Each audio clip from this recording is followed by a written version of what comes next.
what led you to a life in gangs? What led me to a life in gangs, and I believe it's different with a lot of people. But mainly for me, it was, I was raised by my grandparents from a young age, probably the age of 5 on up till I was probably 12.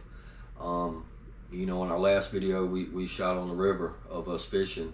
I really elaborated on this a lot. How I tied the Bible verse in about the guy, the guy Philip going down to Jerusalem and meeting the Ethiopian guy that was reading the Bible verse, and he asked him, "Hey, do you understand this?" And he said, "How am I to understand this without guidance? Without somebody teaching me." And I think that's a real important role as far as when people go to, changing their life around and stuff. And I'm pretty sure we'll go over that later on in the video. But what led me to it was, I got kicked out of my grandma and them's house at a young age. I started being defiant. How old were you when you think you got kicked out? 12. 12. Yeah, well, it wasn't like kicked out in the streets. It was like, hey, my pop was like, "I've had enough. You got to go." Okay. He said, "I've had enough. You got to go." And he took me down and dropped me off to stay with my mom. And being, where my mom was living at the time, down in, the area she was living in, I got mixed in with the wrong crowd. My daddy was in and out of prison my whole life. I didn't really get to spend much time with him. And, I always yearned for a father figure. I started running with a group of boys that was affiliated with something, and they started giving me a sense of belonging. I felt like I had somebody to look up to. I had people that had my back. I had people that, like to watch me grow. I mean, it wasn't growing in a positive aspect, but it was just something to look forward to. I had people to look up to. Like I said, people that had my back, and I had a father figure. I found a father figure and a parent figure in the older people that I was hanging out with. And I felt like I should dedicate my life to doing what they was doing. Like any kid wants to grow up and be like their parents, when they're kids. And I was so young and was dealing with identity crises and stuff like that, as far as finding out who I wanted to be. And the more I started rolling with these guys and changing and becoming who I was, the more, it seems like the more friends I had. I started gaining fear from people in the communities. And, that fear felt good. I felt like I had power. And, one thing just led to another after that. But I think a lot of people join gangs because, one, you're either in a neighborhood, whether it's dominant. Maybe you're in a one-parent home. Mom's always at work. Can't really keep an eye on their youngins, so the youngins run around in the streets, and he gets easily influenced as a child. Kids get really easily influenced. That life, especially as a kid, it looks glamorous. You see people riding around, and these guys got all these different girls, they got nice cars, they got money, they got jewelry. It's like they're living the life. It don't, you see your mama who works, who busts her butt all the time or your grandparents, they work and they work and they work and they work and they work just to put food on the table, and they're always stressed out. But then you look over here, or you look at the guys that you're running with, and it seems like their life is just so simple and so easy, and they don't have a lot of stress, and it's not until you get more deeply involved that you realize that the grass ain't always greener on the other side, But, I think a lot of it's just along the way somebody failed a child, whether it was community, whether it was parents, whether it was, loved ones, somebody along the way failed that child. Just take the United States as a whole. Most of the kids that join gangs are looking to replace a family that wasn't there or failed them. Yeah. Most, I don't know the statistics, but I'm willing to bet most of the gang members in society right now do not have fathers, or either they had a father that was, or family members that was already affiliated with something, or locked up, or locked up, or something like that. Something, and there are certain cases where you got people that's brought up in good Christian homes. Yeah. Like my grandparents was amazing. Yeah. They, I didn't really see my grandfather that much. He worked as an electrician. He was always gone, always at work. But my grandmother, man, she was just, amazing Christian woman, and she did everything she could. She raised me up in church, but I mean, I yearned for that father figure, you know, and I wasn't getting it. And I didn't really have a good understanding of who Jesus was or who God was, really. Right. You know, they say God's your father, but I didn't sense him and feel him there with me, because I didn't know. I didn't know nothing about Jesus. Yeah, I went to church and Sunday school, but I mean, it didn't give me a real understanding of who he was, you know. And I just yearned for something more. So, you know, a lot of it's too, like, just the media, you know, the music and the media and how people view things and how people look at things. It attracts, you know, it attracts young minds to go to certain things like that. Tell me about tattoos. When did you start getting?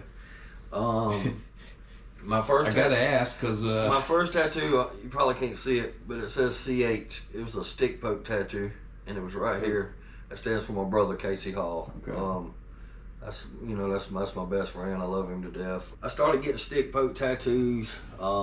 You know, I went to juvenile prison at a very, very, very young age. How old? I was 15. Did 3 years. Had weapons charges. You know, like just stealing vehicles. I mean, shootouts. You know, stuff like that. I ended up getting locked up at a very, very young age. And then, you know, I was wrapped up in that prison system. That's all we was doing in there was, you know, tattooing and gangbanging. Right. And being so young, going through the DJJ system and being, you know, that young, kind of warped my mind.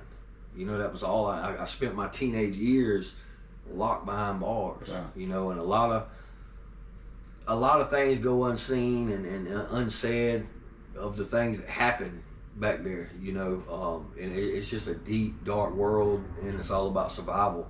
Yeah. And really, it didn't help me none. All it did was just, it hardened me. It turned me into more of a criminal. And then, you know, I was back there. I was running with the boys, running with the gang back there, and every day I just wanted to put more into it, and I just went crazy with ink. I started tatting my face up, started tatting my arms up, you know, my chest up, gang-related stuff all over my body. And then when I went to prison this last time, you got your hat then. That's when I got my I head remember done. you sent a picture where you got your hat. And a lot of that was because I was going bald, Yeah. you know, and I was like, might as well put some tattoos on it. Why not? Yeah. Yeah, so, you know, it just seemed like the thing to do. I mean, everybody there was getting them, you know, everybody. And You got time on your hands. Time on my hands. And it seems like people, whatever type of people you surround yourself with, they start rubbing off on you. You know, you start becoming the people you hang out with. Yeah. You know, that's why now I think it's very important to, you know, hang out with people that want better for you in life. People that's successful, people that's on a whole other level higher than you. Right. Not on the same level as you Right. are. You know, and I think that's a big success. What about illicit substances, drugs, alcohol, and everything? How old were you when you started using? I started doing cocaine and meth probably around the age of 14. Drinking, smoking weed probably the age of, you know, 12 or 13. Like I said, I got kicked out of my grandparents' house and moved in with my mama.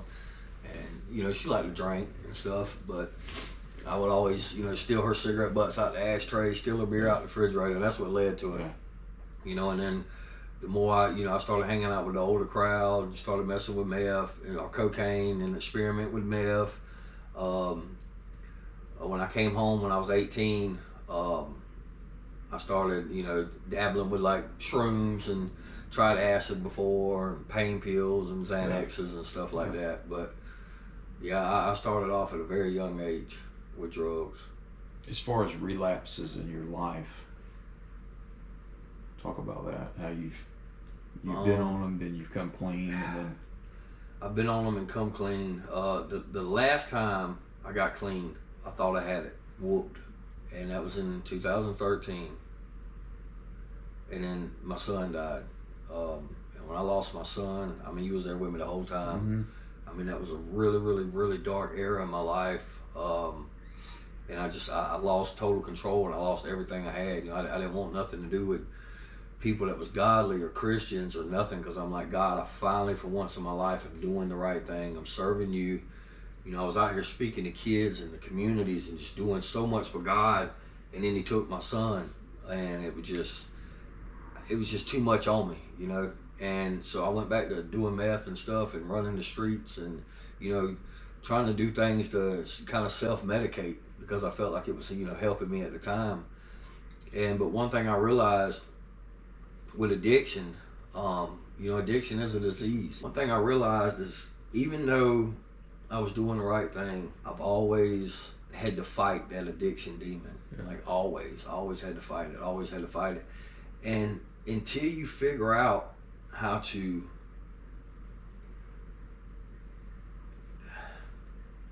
you might be disgusted with doing drugs, you might be tired of it, but until you get your mind and your heart and your soul on the same path, you always gonna fight them diseases. Like now, it don't even bother me. You know, I see people out here that's, you know, on drugs and is just strung out, you know, tweakers and stuff walking down the streets, and it makes me sick on my stomach because I'm like, wow, I can't believe I was that guy.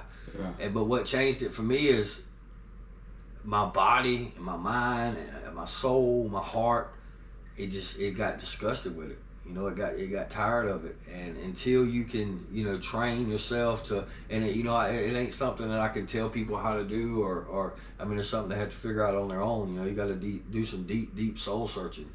You know, and it wasn't easy. Another thing that helped me was changing people, places, and things. Yeah. You know, I X'd a lot of people out of my life. Yeah. Half of them family members. Yeah. You know, cousins and stuff I grew up with my whole entire life. You know, friends I grew up with my whole entire life that are down to earth good people. They just have drug problems, you know, and I kind of separated myself from them. You know, I found me a good woman, you know, my wife I have now.